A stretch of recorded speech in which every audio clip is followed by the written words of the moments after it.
when we're winning contracts, and hopefully, we've got contracts, we need to be in a position where the implementation of that contract is seen.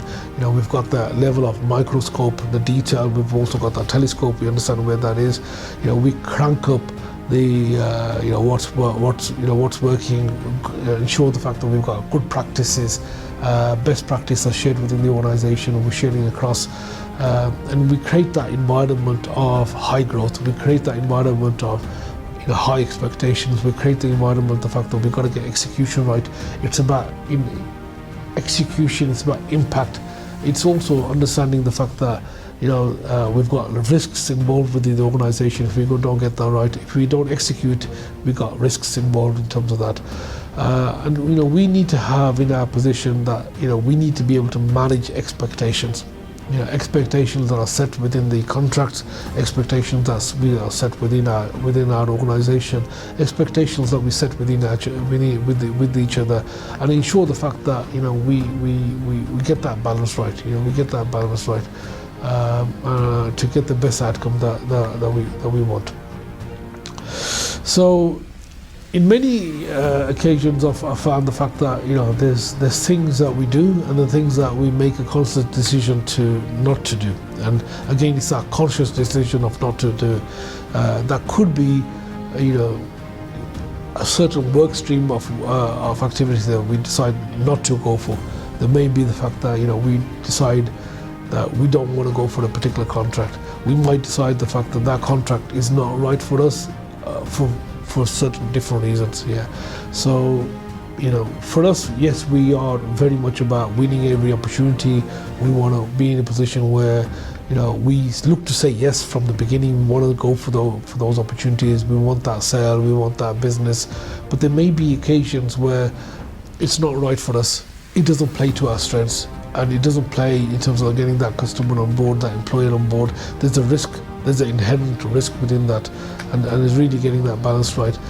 Bringing those extra sales, bringing that extra customer might put us in a position where we risk our reputation, we risk our culture. We can be in a position where financially we're taking a little bit of risk as well, and it's getting that that balance right as well.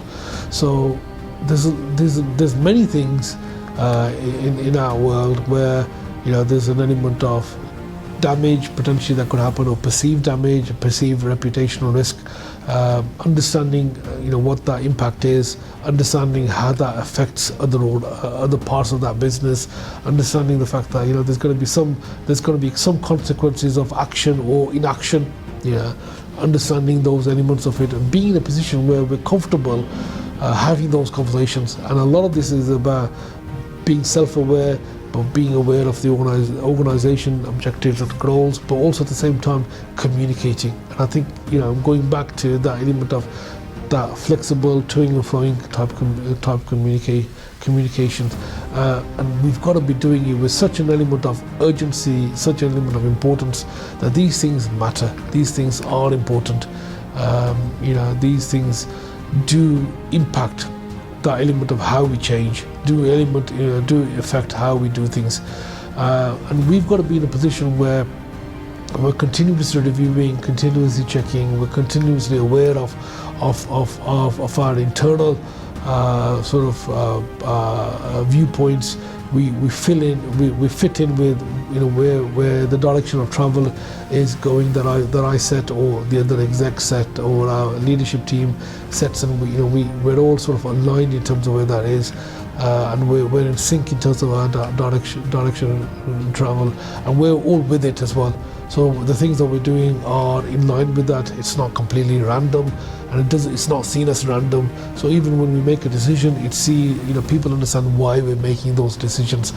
At the very least, they trust us with those decisions. Even if they don't understand the full why, they have that element of trust, the element of the fact that it's thought through, and ultimately it's for the better good of the business. It's for the better good of all of us collectively, and we're doing these things for the right reason. We're in an we're not we don't operate in a sort of a command and control type of way. I don't really believe in that, but there's going to be occasions where we expect our people to sort of have an element of trust in us, because of the fact that we're doing this for the right reason, and also be part of that journey, and be in a position where we've communicated as much as we can. We've briefed people as much as we can.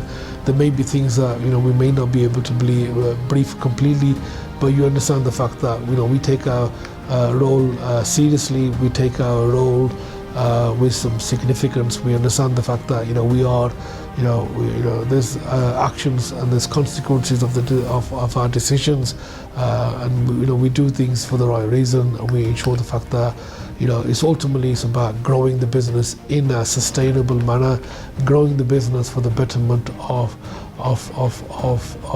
the business itself, for everybody, and the impact that we make.